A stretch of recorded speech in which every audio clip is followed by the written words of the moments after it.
Nous allons prier, nous allons tous nous lever, nous allons prier pour chasser l'esprit de stress au milieu de nous. Merci Seigneur.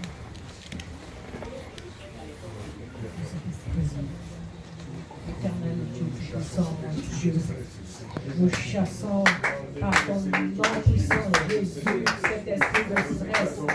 Le stress n'a pas la place au milieu de toi, Seigneur. Ça c'est ta maison, mon Dieu, là où chaque personne veut trouver la délivrance, Seigneur. Que chaque personne vienne trouver la délivrance, Seigneur. Chaque personne vienne trouver la solution à son problème, Père. Laisse que cet esprit de stress puisse quitter ton lieu maintenant. Et Père éternel, et que tu puisses prendre place dans la vie de la personne, Seigneur, qui n'a plus de solution, mais la seule solution, c'est toi, Seigneur, mon Dieu. Papa, parle, touche cette personne. Oh, Papa, que sa confiance, Seigneur, se repose en toi, Père. Éternel, mon Dieu, accorde à cette personne du repos dans ta parole éternelle, du repos dans ta parole éternelle, du repos dans ta parole éternelle, mon Dieu. Accorde-lui du repos éternel, Papa. Merci, Seigneur Père. Merci, mon Dieu, pour la paix habite au milieu de nous. Au nom puissant de Jésus. Amen. Amen. Père éternel, merci encore de m'avoir choisi ce matin pour parler à ton peuple. Laisse que toi-même, Seigneur mon Dieu, que tu puisses utiliser ma bouche, Papa, afin que ce qui sortira de moi, Seigneur mon Dieu, mon roi, puisse nourrir ton peuple. Merci, Père éternel, Papa, pour tout ce que tu vas encore nous parler ce matin. Que la gloire soit rendue à toi et à toi seul, au nom puissant de Jésus. Amen. Nous pouvons nous asseoir.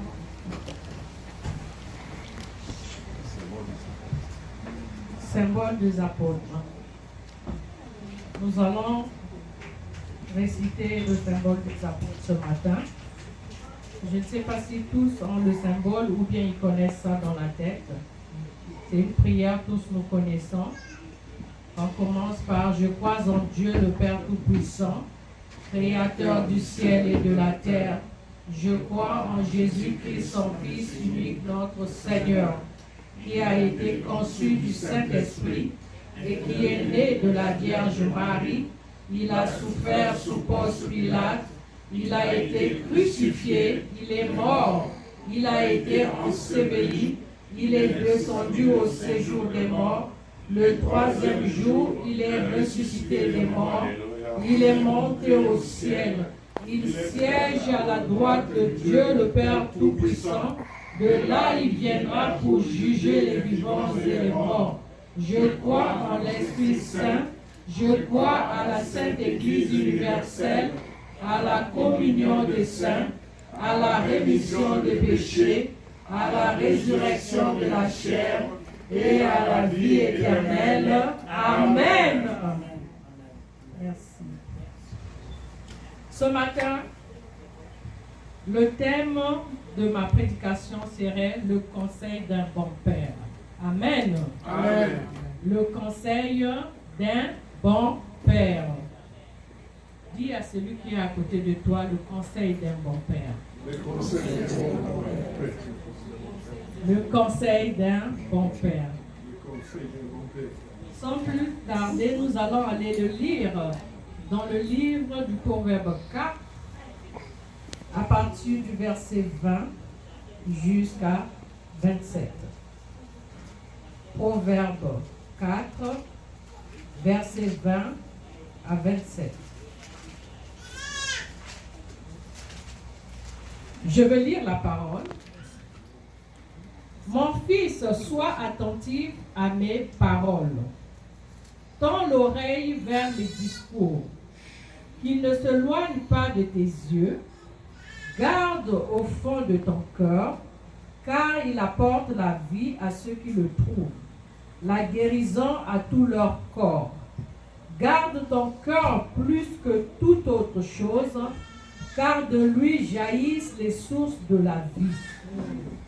Écarte de ta bouche les faussetés, éloigne de tes lèvres les détours, que les yeux regardent bien en face et que tes paupières se dirigent droit devant toi. Fais une route droite pour tes pieds et que toutes les voies soient bien sûres. Ne dévie ni à droite ni à gauche et détourne ton pied du mal. Amen. Amen. Donc ce matin, notre thème c'est le conseil d'un bon père. Qu'est-ce qu'un conseil? Si nous regardons dans le dictionnaire, nous allons trouver que le conseil est l'opinion donnée à quelqu'un sur ce qu'il doit faire. Donner un bon conseil à quelqu'un. C'est ça que le dictionnaire nous donne comme explication. Et tous nous savons que le conseil, c'est donner une droiture à la personne, c'est-à-dire guider la personne. Comme nous venons de lire dans le Proverbe 4, 20 à 27, cette figure nous projette l'image d'un bon père. L'image, on peut dire aussi d'une bonne maman, comme il y a aussi des femmes dans cette église, pour qu'ils ne disent pas pourquoi seulement les pères et non pas les mamans. Oui, donc le conseil, ça projette les mamans et les papas. Mais ici, comme mon thème c'est le bon père, nous allons aller plus avec le père. Donc, le père qui est bon, qui regarde le cœur et qui sait ce qu'il a vécu et il transmet cela pour que le cœur du fils ne soit pas détourné au mal. Donc, il s'asseye avec son fils et il lui prodigue des conseils pour dire « Écoute-moi bien, regarde ce que je te dis. » Et il tire les oreilles à l'enfant. Tirer les oreilles, ça ne veut pas dire qu'il tient les oreilles, il lève pour dire que « Écoute » avec la chicotte. Non. Il s'assoit et puis il parle humblement en expliquant à l'enfant quels sont les avantages et les dangers lorsque le conseil n'est pas écouté. Amen. Amen. Donc, le père, il donne le conseil. Quand il conseille l'enfant, c'est pour qu'un jour, cet enfant puisse avoir une bonne vie. Amen. Moi, si je me rappelle de mon cas, je sais que quand je suis née, tous parents ici dans l'église qui ont des enfants savent que quand l'enfant, vous avez commencé à avoir des enfants, ça devient à votre tour de conseiller. Parce que tu ne vas pas laisser ton enfant grandir comme ça sans un conseil, ça ne se fait jamais. Tu dois pouvoir parler à ton enfant pour lui expliquer ce que toi tu aimerais lui transmettre de bien et que si l'enfant ne le fait pas, à ce moment, tu dois t'asseoir et te poser la question, pourquoi mon enfant ne m'a pas écouté? Donc, moi, je me rappelle quand j'étais enfant, mes parents me parlaient. Et au moment où je suis devenue aussi ado, et vous-même, vous savez, dans la vie qui se passe en Afrique là-bas, tous nous savons dans nos pays, chacun a son pays qui connaît, que même à l'âge de 12 ans, un enfant peut commencer à aller faire sa vie dehors. Et à ce moment, il n'écoute plus les conseils des parents.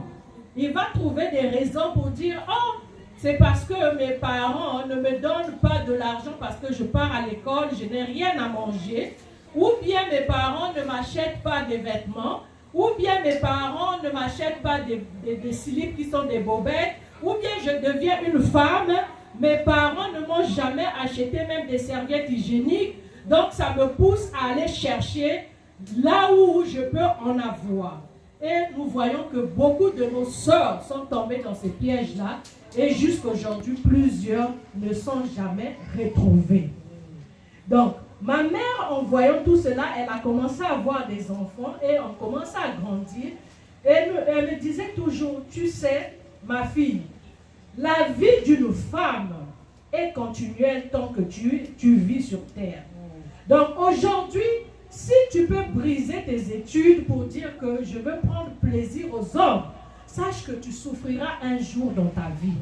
Mais si tu te donnes à tes études et que tu pars jusqu'à la fin, tu sauras qu'un jour, quand tu vas te retrouver, il n'y a pas un homme qui ne va pas te chercher. Il y aura toujours un homme qui va te draguer et tu es appelé à te marier. Mais mets d'abord tes études en priorité. C'est ça qui va te cadrer. C'est ça qui fera de toi une femme dans ta vie. Et moi, quand j'écoutais ça à chaque fois, ça me travaillait. Non, pas seulement parce que parfois tu dis, oh, mais je suis grande. Comme ici, on voit des enfants, lorsqu'ils ont 14, 15, 16 ans, ils n'aiment plus écouter les conseils des parents. Quand un parent parle, il commence à dire, oh, moi je commence à grandir. Même quand j'aurai mes 18 ans, il n'a qu'à parler là, je veux quitter sa maison. Mais ils ne savent pas les conséquences qui les attendent en avant. Parce qu'ils se disent que les parents sont en train de me nuire. Ils ne veulent pas que je vive. Mais cette vie que tu vas commencer à vivre là, ce n'est pas une vie que tes parents veulent de toi. C'est pour cela que le père s'asseye avec son enfant pour donner des conseils. Et moi, j'ai écouté ces conseils et ces conseils m'ont fait grandir. Et ces conseils m'ont donné cette opportunité de prendre même la responsabilité familiale. Et j'ai dit, oh, ma mère ou mon père avait raison et je pouvais m'occuper aussi des autres. Donc, un parent n'a jamais voulu faire du mal à son enfant. Si un parent commence à faire du mal à son enfant, ça veut dire c'est un insensé. Il n'a rien compris. Comme nous voyons, nous entendons, oh regarde, cet parent, il a eu un enfant, il a tué son enfant, il a maltraité son enfant. Ça veut dire que c'est un parent qui n'avait rien compris. Mais des gens comme ça sont toujours chanceux d'avoir des enfants. Amen. Amen. Donc, ici, si je pose la question à chaque parent qui ont des enfants pour dire qu'est-ce que vous entendez de vos enfants, chacun va dire, moi pour mes enfants, j'aimerais que mes enfants soient comme ci, comme ça. C'est vrai qu'aujourd'hui, tu peux aimer que ton enfant soit ingénieur, mais c'est Dieu qui sait ce qu'il deviendra. Amen. Toi, tu vas tracer ton plan. Ah, mon enfant là, il faut qu'il soit ingénieur. Ah, mon enfant là, il faut qu'il soit médecin. Ah, mon enfant là, il faut qu'il soit commerçant. Mais si le don là n'est pas en lui, ça sera tes rêves, mais son vrai rêve, c'est le métier que Dieu avait mis en lui. C'est ça qui sortira de lui. Amen. Amen. Donc, pour dire, en revenant à notre sujet, que le père ou la mère, comme j'ai dit, a toujours un rôle d'un bon conseiller pour ses enfants. En prenant le cas aussi pour nous, qui grandissons, qui sommes déjà attachés à Jésus-Christ. Nous avons des pères spirituels. Mais le père spirituel, qu'est-ce qu'il fait? Il est aussi le conseiller. Parce qu'il va te dire, ma fille, fais attention. Mon fils, fais attention. Il faut mener la vie là comme ça. Il faut mener ce travail là comme ça. Mais si tu fais ça à ta tête, c'est quoi qui va t'attendre? C'est un échec. Donc, le père spirituel aussi a un grand rôle de conseiller à travers l'enfant. Nous allons tous voir, nous allons voir qu'après avoir mis ces conseils en pratique, cela nous évite d'avoir des comportements ou des conséquences néfastes pour que la personne ne puisse pas rater aux études, que la personne ne puisse pas être capable d'avoir un poste à la longue, soit dans un bureau qu'il voulait travailler, pour que la personne ne puisse pas dire « Ah, aujourd'hui, je n'ai pas pu étudier, je n'ai pas pu avoir mes diplômes, mais voilà comment ma vie devient une tracasserie. » Que la personne ne dise pas « Aujourd'hui, si je ne suis pas assise dans mon mariage, c'est parce que j'avais manqué de conseils. » Pour que la personne ne dise pas que aujourd'hui là, ce que je suis en train de subir, même les cicatrisations que j'ai sur mon corps, c'est parce que je n'avais pas entendu, parce que en ce temps-là, on te disait arrête les bagarres, arrête les querelles. Pourquoi tu aimes te battre? Pourquoi tu aimes te quereller? Mais comme tu t'entêtais, tu es allé croiser celui qui a du fer et celui-là a brisé ton corps, ça t'a laissé des cicatrisations, ça, tu commences à regretter et tout ce que les parents te disaient parfois, oh, il ne faut pas avoir l'esprit de mensonge parce que ce n'est pas bon pour un enfant. Mentir, ce n'est pas bon. Voler, ce n'est pas bon. Mais toi, tu t'es entêté à suivre cette voie et voilà qu'il y a des conséquences. Donc, tout ça, là, les conseils faits de nous pour que nous évitons les échecs dans la vie et que nous continuions dans des bons conseils qui vont nous rendre prospères. Mais étant les enfants de Dieu aussi, comme je l'ai dit, Dieu aussi, c'est un conseiller à perpétuité pour nous. Il nous conseille toujours. Dieu, quand il a commencé à créer les hommes, quand il a créé l'homme, il savait que lui, il ne devait pas tout le temps descendre du ciel. Il ne va pas descendre pour dire « Eh mon fils », mais il devait parler au travers les prophètes, au travers à celui qu'il avait donné le bâton pour être berger, pour conduire. Et il a scellé cela avec les commandements. Et c'est ces commandements qu'il a donnés aux enfants pour que nous suivons aussi la droiture. Et à travers ce commandement, c'est ça qui fait de nous aujourd'hui, pour des personnes qui écoutent bien la parole et qui suivent les commandements, des personnes que nous sommes. Si toi et moi aujourd'hui nous sommes ici, comme je le dis toujours, c'est pas pour rien, c'est parce que Dieu avait un plan merveilleux pour nous autres. Amen. Et ce plan, pourquoi? Parce qu'il veut nous voir briller sur la terre. Parce que nous sommes le sel de la terre. Aujourd'hui, à travers ces commandements, c'est ça qui nous rend forts. Aujourd'hui, si tu ne suis pas les commandements et que tu délaisses tout, tu n'es qu'une épave. Parce que ta vie ne sera pas orientée. Tu seras une épave. Même si tu peux pour toi venir à l'église comme tu veux, tu peux pour toi faire des œuvres de charité, mais tu ne suis pas ce que Dieu parle, que te dit. Tu n'es qu'une épave. Donc, pour être ami de Dieu, il faut que tu regardes tout ce qu'il te dit et que tu le suives. C'est comme un couple dans la maison. L'homme dans la maison, c'est qui? Ce n'est pas une femme. L'homme dans la maison, c'est l'homme avec le pantalon. Mais toi, si tu commences à prendre la place de l'homme qui a le pantalon, ça veut dire à quelque part, tu n'as pas compris ton rôle de femme dans la maison. Parce que l'homme qui a le pantalon, c'est lui qui doit t'instruire. C'est lui qui doit te dire, ma chérie, mon amour, Coco, je ne sais pas quoi. C'est ça que nous devons faire. Dès lors que tu t'es donné à cet homme, tu n'appartiens plus à tes parents. Tu appartiens maintenant à cet homme. Mais si toi, tu es marié, tu as les yeux et les oreilles chez tes parents, ça veut dire que tu n'es pas encore libre. Tu es une femme achetée. Parce que ton esprit est encore vers tes parents. Et il y a certaines femmes, parfois le mari lui dit, il va dire, tu veux me dire quoi? Tu n'as pas vu mes parents. Ils ont l'argent. Est-ce que toi, tu te mesures à mes parents? Tu commences à comparer ta vie, la vie de ton mari à la vie de tes parents. C'est que tu n'as pas encore compris ta place. La place de la femme, quand tu es à côté de l'homme, c'est l'homme qui devient ton maître dans la maison. C'est lui qui devient ton bon conseiller. Ça ne veut pas dire que tu n'as pas la parole à dire à ton mari, non. Mais quand il te dit, ma chérie, ça on n'a pas bien fait, écoute, tu ne peux pas hausser le ton. Et si le mari aussi hausse le ton, c'est quoi? C'est le feu qui poigne dans la maison.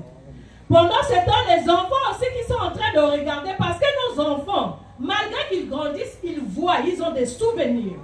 Quand ils vont voir toujours que les parents sont en train de se poigner, il y a toujours quelque chose qui ne va pas. À ce moment, les enfants aussi, ça va commencer à leur donner la frousse et la peur du mariage. Et un jour, ils vont dire, non, moi, je ne peux jamais me marier. J'ai vu ma mère souffrir ou j'ai vu mon père souffrir. Moi, là, je préfère être célibataire. Et c'est là, je veux te dire aujourd'hui, il ne faut pas crier que ce sont les alliances de ma famille qui a fait que mes enfants ne se marient pas. Non, c'est toi-même le parent qui a causé cela.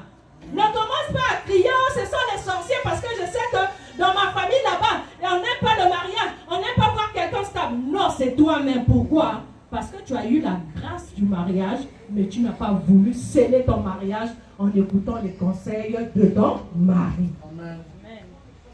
Donc, une femme, comme j'ai dit, à côté de son mari, il doit écouter aussi. Donc, le bon conseiller, c'est le père. Le père qui a le rôle de diriger ses enfants. Amen. Je peux aussi compléter en disant, quand tu écoutes ces conseils, cela va te donner un travail qui sera bien rémunéré, les affaires qui progressent un mariage stable, les enfants bien encadrés, bien enseignés, faire de bonnes œuvres de charité, accéder à de bons postes, marcher dans l'intégrité tout en craignant l'Éternel, faire la mission que Jésus-Christ nous a confiée dans l'amour sans arrière-pensée, être aussi un bon conseiller pour les autres. Parce qu'aujourd'hui, si toi-même tu as bien écouté les conseils du Père, ça veut dire toi aussi dans ton tour, tu es un bon conseiller pour tes amis. Puisque quand tu vas croiser un ami dans une situation, qu'est-ce que tu feras? Tu vas lui donner ce que toi tu as. Tu vas dire, ah mon ami, regarde, oui, ta situation, tu m'as expliqué, c'est comme ça. Non, regarde, il faut faire ceci, il faut faire cela, tu vas t'en sortir.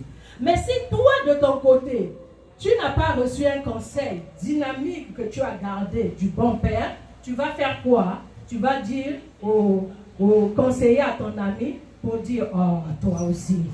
Pourquoi tu veux toujours écouter que ta vie qui transmet ce qui est de valeur en lui? Amen. Amen. Amen.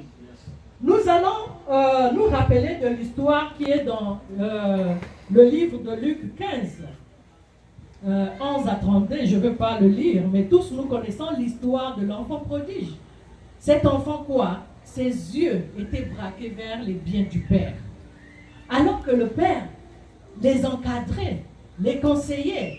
Le Père savait qu'un jour il devait partir. La richesse devait rester à eux. Mais l'enfant, tellement il voulait plus avoir rapidement, il a fait quoi? Il avait les yeux figés sur les biens. Mais comme le Père aussi, c'était un Père compréhensif, mais qui savait qu'il va aller se frapper le mur quelque part, il n'a pas refusé, il lui a donné des biens. L'enfant est parti. Mais ça n'a pas fait longtemps. L'enfant a fait quoi? Il a eu un échec, mais sauf qu'il avait quand même la sagesse pour dire, moi je ne vais pas continuer à souffrir, je préfère repartir chez le Père pour aller demander pardon. Combien de personnes, lorsqu'ils butent, ils reviennent à leurs parents pour demander pardon? Combien de personnes, quand ils butent, ils reviennent à leur père spirituel pour demander pardon? Combien de personnes, lorsqu'ils butent, qu'ils reviennent à leur mère spirituelle pour des mamans qui sont dans les églises pour demander pardon? Ou bien on fait quoi? Nous avons des ailes d'orgueil. Que moi, demander pardon à mon mari, nada, je ne peux pas. Moi, demander pardon à ma femme, nada, je ne peux pas. Qui, moi, un homme qui porte les pantalons, je vais m'agenouiller pour demander pardon, nada. Alors que l'homme aussi peut demander pardon lorsqu'il est en état où il sait que si je ne le fais pas, je vais perdre mon mariage. Pourquoi? On va prendre l'exemple. Tu commets un adultère et que ta femme t'attrape. Et quand ta femme t'attrape, tu commences à nier pendant que tu as été attrapé même. Mais tu es en train de nier. Si tu ne demandes pas pardon, est-ce que cette femme pourrait rester avec toi si ce n'est pas une femme qui est vraiment enracinée dans le Seigneur? Elle finira par parler, partir. Mais si elle est enracinée dans le Seigneur avec le pardon, elle fera quoi? Elle dira, ah, c'est mon mari, je vais y rester. Pourquoi? Parce qu'elle avait reçu des bons conseils. Et c'est ces conseils-là qui le font grandir. Nous allons aller lire dans le Proverbe 21. Le Proverbe 21, du verset 2 à 10. Celui qui a trouvé, il peut le lire. Et l'autre va lire le même Proverbe 21, 12 à 13. Et s'il y a une autre personne qui pourra lire le Proverbe 10, 1, 2, 3, il sort 6, 8. Avant que je donne la Lisons la parole de Dieu. Amen. Donc, 21, le verset 2. Toutes les voies de l'homme sont droites à ses yeux, mais celui qui pèse les cœurs, c'est l'Éternel. Amen. La pratique de la justice et de l'équité, voilà ce que l'Éternel préfère au sacrifice. Jusqu'à 10. Des regards hautains et un cœur qui s'enfle. Cette lampe des méchants, ce n'est que péché. Les projets de l'homme diligent ne mènent qu'à l'abondance, mais celui qui agit avec précipitation n'arrive qu'à la disette. Des trésors acquis par une langue mensongère sont une vanité fugitive et l'avant-coureur de la mort. La violence des méchants les emporte parce qu'ils refusent de faire ce qui est juste. Le coupable suit des voies détournées, mais l'innocent agit avec droiture. Mieux vaut habiter à l'angle d'un toit que de partager la demeure d'une femme curieuse. L'âme du méchant désire le mal. Son ami ne trouve pas grâce à ses yeux. Amen. Et 12-13, dans le même proverbe 21. Le juste considère la maison du méchant. L'Éternel précipite les méchants dans le malheur. Celui qui ferme son oreille au cri du pauvre criera lui-même et n'aura point de réponse. Amen. Amen. Proverbe 10, verset 1, 2, 3, et nous sautons 6, 8. Les trésors de la méchanceté ne profitent pas, mais la justice les livre de la mort. L'Éternel ne laisse pas le juste souffrir de la faim, mais il repousse la victime des méchants. Verset 6. Il y a des bénédictions sur la tête du juste, mais la violence couvre la bouche des méchants. Le 8. Tu as lu le 6, le 8. C'est ça, c'est le 8. Celui qui est sage de cœur reçoit les préceptes, mais celui qui est insensé des lèvres court à sa perte. Amen. Amen. Et nous allons terminer par le proverbe 16, 1. Verset 1.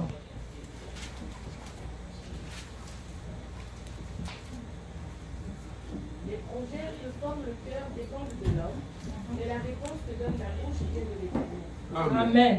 Donc, si nous avons compris où vous allez relire à la maison, si vous allez comprendre le proverbe 21 avec tous ces versets que nous avons lus, vous allez emmener ça pour aller venir coller ça à partir du proverbe 4, du 24 jusqu'à 23, du 27. Vous allez coller ça, c'est là où vous allez comprendre les mauvais et les bons projets. Donc, le Père, qu'est-ce qu'il veut de nous? Il veut de nous que nous soyons des enfants aimables, des enfants qui communiquent la joie, des enfants qui communiquent la paix, les enfants qui prospèrent. Parce que le Père ne veut pas que nous soyons des pauvres. Pauvres en esprit, pauvres en argent, pauvres en âme, pauvres en je ne sais pas quoi. Non, ce n'est pas ce qu'il souhaite de nous. Le Père, quand il donne le conseil pour l'orientation, ça veut dire qu'il veut de nous que nous soyons toujours prospères. Comme nous disons toujours, je ne serai jamais la queue, mais je serai toujours la tête. Amen. Mais si aujourd'hui, toi, tu as refusé le conseil, mais tu vas être la queue. Tu vas être la queue. Mais si tu suis le conseil du bon Père, ça veut dire que tu seras toujours en tête. Donc, rien ne peut s'échapper en toi. Quand tu désires quelque chose, le Père a déjà donné parce que tu suis ses conseils. Quand tu désires, même dans le mariage, tu es heureux. Pourquoi? Quand les femmes n'aiment pas écouter les mots soumises. Hein? Excusez-moi, je sais que les femmes n'aiment pas être soumises, c'est les femmes intellectuelles aujourd'hui qui sont déjà... Hein? Mais, quand tu écoutes les conseils de ton mari et que tu fais ce que le cœur de ton mari désire, ça veut dire que tu auras toujours des cadeaux. Il va toujours penser à toi, il va toujours te faire des surprises. C'est comme ça le bon Père fait pour nous. Donc Jésus-Christ ne va pas nous abandonner, il est toujours avec nous. Tous tes problèmes, tu vas les recommander à lui. Pourquoi Salomon, quand il a pris le pouvoir là, il savait, son père, il savait déjà comment il a été déjà bien rodé. Mais il y a quelque chose qui lui manquait, il disait... Avec mon intelligence là, peut-être que je ne serai pas capable. Avec ce peuple que je vois, je vais buter à quelque part. Mais il est rentré, il est allé demander, oh Éternel, donne-moi de l'intelligence. Et Dieu a fait quoi? Il a rajouté la sagesse à Salomon. Mais est-ce qu'aujourd'hui, quand nous prenons cette figure aussi, nous le mettons dans le pays du monde entier, combien des autorités qui gouvernent le peuple de Dieu demandent la sagesse? Peu qui le font. Beaucoup font pour leur ventre, peu qui le font pour dire, je ne peux pas faire souffrir celui qui a la chair comme moi. Lui aussi, il doit avoir une vie de joie. Donc le Père, il est là pour nous orienter. En conclusion, je peux vous donner comme 5 leçons à retenir que Salomon avait dit pour la réussite des projets. La première leçon qui est être guidé par Dieu. Quand tu es guidé par Dieu, ça veut dire toutes tes voies là sont ouvertes.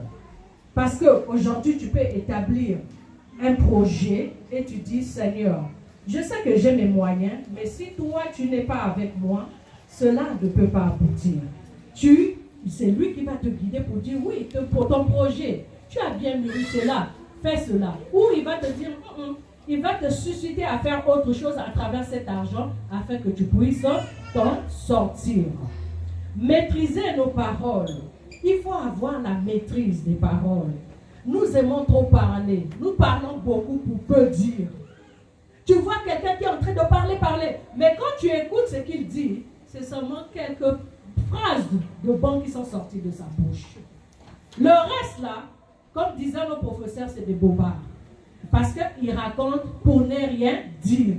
Donc, il faut avoir le contrôle de ses paroles. Tu sais comment tu peux t'adresser à ton ami. Tu sais comment tu peux t'adresser à ta femme. Tu sais comment tu peux t'adresser à ton mari. Tu sais comment tu peux t'adresser à tes enfants. Tu sais comment tu peux t'adresser aussi au milieu du travail. C'est ça qui fait l'image de l'homme. Mais si tu parles beaucoup et tu ne réalises pas, on ne va plus te prendre en considération. C'est comme tous nous les chrétiens. Tu es là, tu parles dans la rue, tu peux tenir la Bible, tu te mets au coin là, tu commences à parler. Tout ce qui passe, ils disent, oh, c'est un bon croyant, c'est un bon. Mais ceux qui connaissent ta vie, ils savent que tu n'es rien, tu n'es qu'un bobard. Parce qu'ils se disent, il fait semblant de prêcher, mais lui-même, quelle image il montre? Il ne montre pas une bonne image. Donc, nous devons avoir le contrôle de nos paroles. Bien choisir qui nous fréquentons. Ça, c'est nécessaire. Tu dois connaître tes amis, ce sont lesquels. Tu ne vas pas être ami à celui qui ne va pas te bénir. Parce qu'il y a d'autres, tu vas t'allier avec eux, sa pauvreté va te coller. Ça, c'est vrai et c'est réalisable. Il y a d'autres personnes, tu vas voir, il était prospère. Mais dès qu'il marie une femme, tout est tombé. Dès qu'il prend l'homme, tout est tombé. Il y a des choses comme ça. Ou bien tu as connu un ami, et cet ami, dès qu'il est rentré dans ta vie, c'est la poisse totale. Donc il faut savoir quels sont les amis que qui doivent être autour de toi, lesquels qui doivent te fréquenter. Tu ne dois plus faire amitié avec ceux qui boivent. Parce que si tu fais amitié avec ceux qui boivent, toi-même, tu vas être quoi? Tu vas être alcoolique. Parce que les amis là, ils boivent. Tu viens les voir. Ils vont faire quoi? Ils savent que tous nous sommes ensemble. Tu fréquentes des femmes prostituées. À ce moment, tu vas devenir quoi?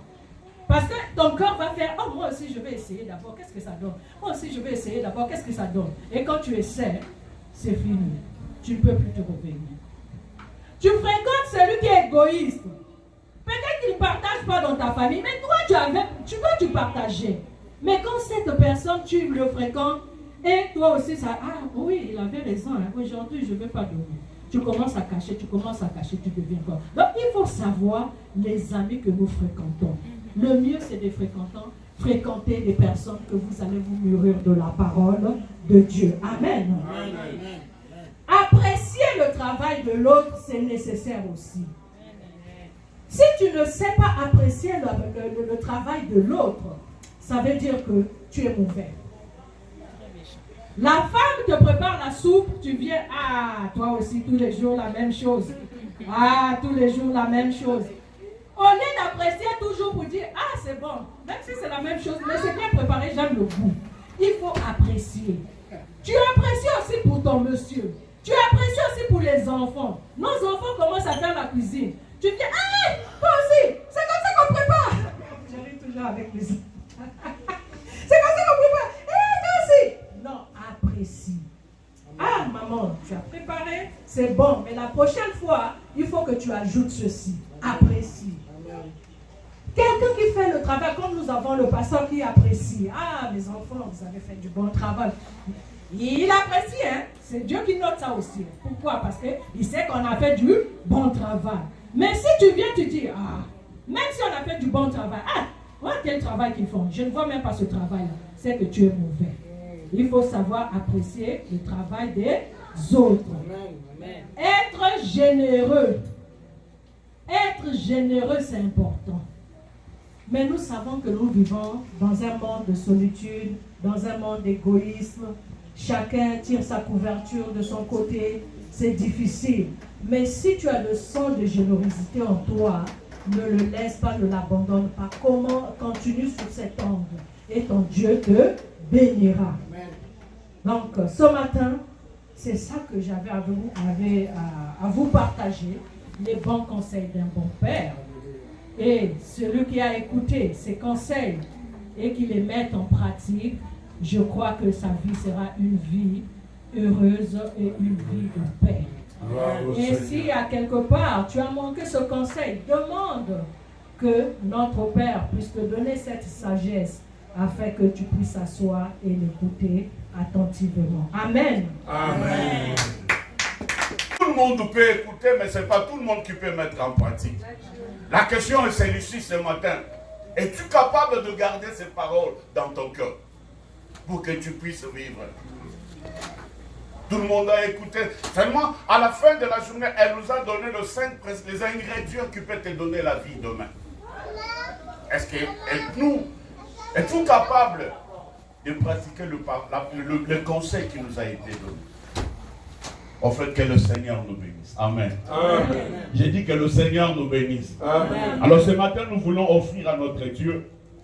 Elle a bien terminé avec, comment dirais-je, généreux.